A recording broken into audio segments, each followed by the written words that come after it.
to our JKLM kitchen. இன்னைக்கு சாஃப்டான டேஸ்டியான பட்டர் நான் எப்படி செய்யலாம்னு பார்க்கலாம் வாங்க.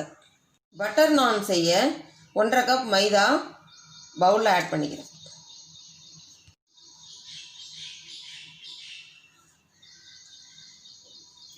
அதோட 1/4 கப் தயிர் ஆட் பண்ணிக்கிறேன். 1/2 டேபிள் ஸ்பூன் சுகர் ஆட் பண்ணிக்கிறேன். 1/4 ஸ்பூன் பேக்கிங் சோடா ஆட் பண்ணிக்கிறேன். 1/2 ஸ்பூன் உப்பு ஆட் பண்ணிக்கிறேன். தண்ணி எதுவும் ஆட் பண்ணாமல் நல்லா மிக்ஸ் பண்ணிக்கலாம்.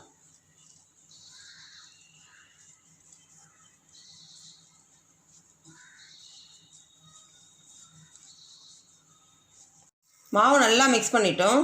இப்போ 1 ஸ்பூன் தண்ணி ஆட் பண்ணிக்கிறேன். தண்ணி ஆட் பண்ணதுக்கப்புறம் மாவை திரும்ப நல்லா மிக்ஸ் பண்ணிக்கலாம்.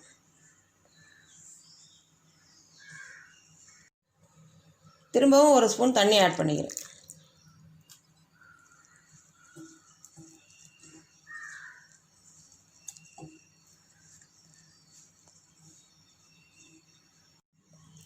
இன்னும் 1 ஸ்பூன் தண்ணி ஆட் பண்ணிக்கிறேன். திரும்பவும் மாவு நல்லா மிக்ஸ் பண்ணிக்கலாம்.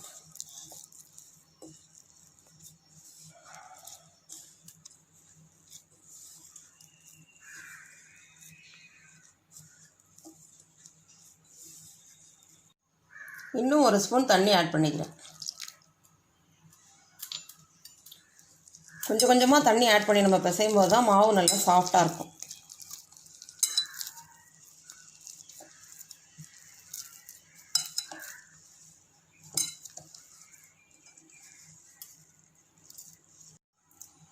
மாவு இந்த அளவுக்கு பாத்திரத்தில் ஒட்டாமல் இருக்கிற அளவுக்கு தான் நம்ம மாவு பிசைஞ்ச கன்சிஸ்டன்சி கரெக்டாக இருக்குன்னு அர்த்தம். இப்போ இதில் திரும்ப 1 ஸ்பூன் எண்ணெய் ஆட் பண்ணிக்கலாம்.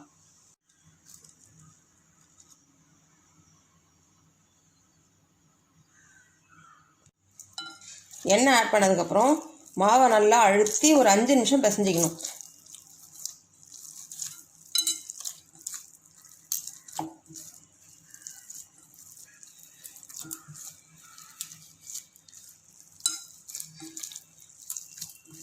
மாவை நல்லா இந்த அளவுக்கு அழுத்தி பிசையும் போது தான் நான் நல்லா சாஃப்டாக வரும்.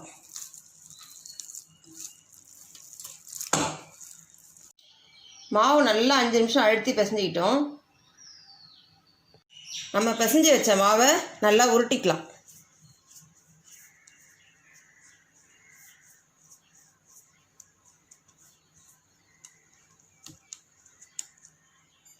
மாவை நல்லா உருட்டிக்கிட்டோம்.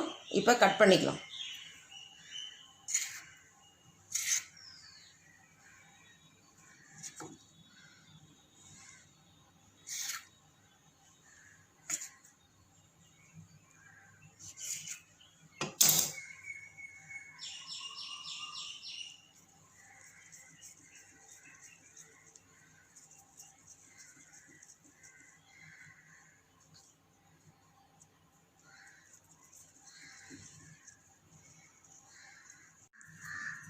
இதே மாதிரி எல்லா மாவையும் உருட்டி எடுத்துக்கலாம். எல்லா மாவையும் உருண்டைகளாக உருட்டிட்டோம். ஒரு பவுலில் மைதா மாவு கொஞ்சம் தூவிக்கலாம். ஏன்னா அடியில் ஒட்டாமல் இருக்கும்.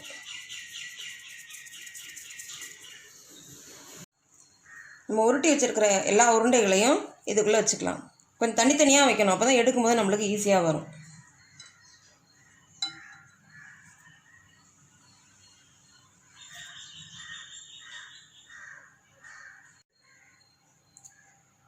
இப்போ எல்லா உருண்டைகள் மேலேயும் கொஞ்சம் லேசாக எண்ணெய் தடவிக்கலாம்.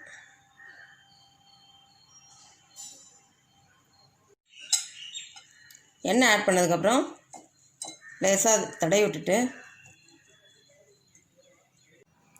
மேலே ஒரு ஈர துணி போட்டு க்ளோஸ் பண்ணி வச்சுக்கலாம்.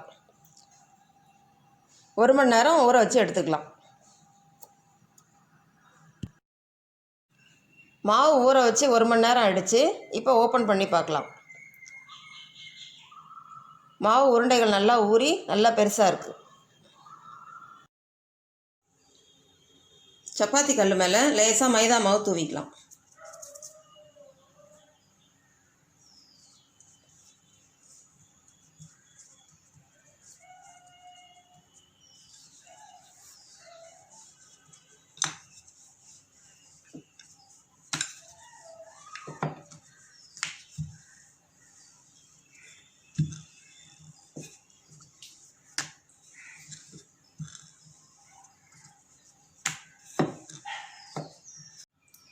இப்போ இந்த ஷேப்பில் உருட்டிக்கிட்டோம். இந்த அளவு திக்னஸ் இருந்தால் போதும். அது மேலே லேசாக கொத்தமல்லி தழையை தூவிக்கலாம்.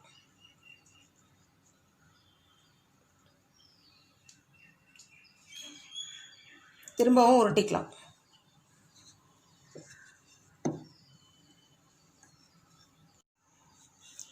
கொத்தமல்லி தழை தூவி நல்லா திரட்டிக்கிட்டோம். இப்போ திருப்பி போட்டுக்கலாம். இல்லை லேசாக தண்ணி அப்ளை பண்ணிக்கலாம்.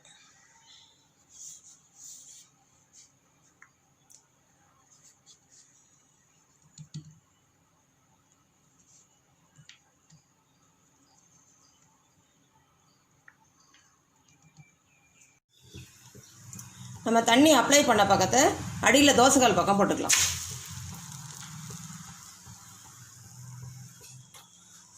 லோ ஃப்ளேமில் 2 to 3 மினிட்ஸ் வேக வச்சுக்கலாம். 3 மினிட்ஸ் ஒரு பக்கம் வேக வச்சுக்கிட்டோம். இப்போ அப்படியே திருப்பி நெருப்பில் காட்டலாம்.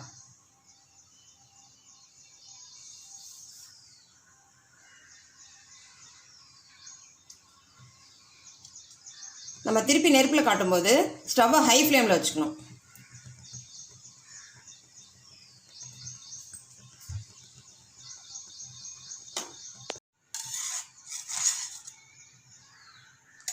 இப்போ சாஃப்டான நான் ரெடி பண்ணிட்டோம். ரெண்டாவது நானும் போட்டுக்கலாம். கல் நல்லா தோசைக்கல் நல்லா சூடாக இருக்கும்போது போட்டால் தான் நல்லாயிருக்கும்.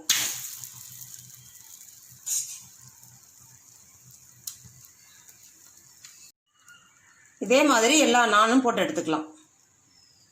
நம்ம செய்து வச்சுருக்கிற நான் மேலே மெல்டட் பட்டரை லைட்டாக அப்ளை பண்ணிக்கலாம்.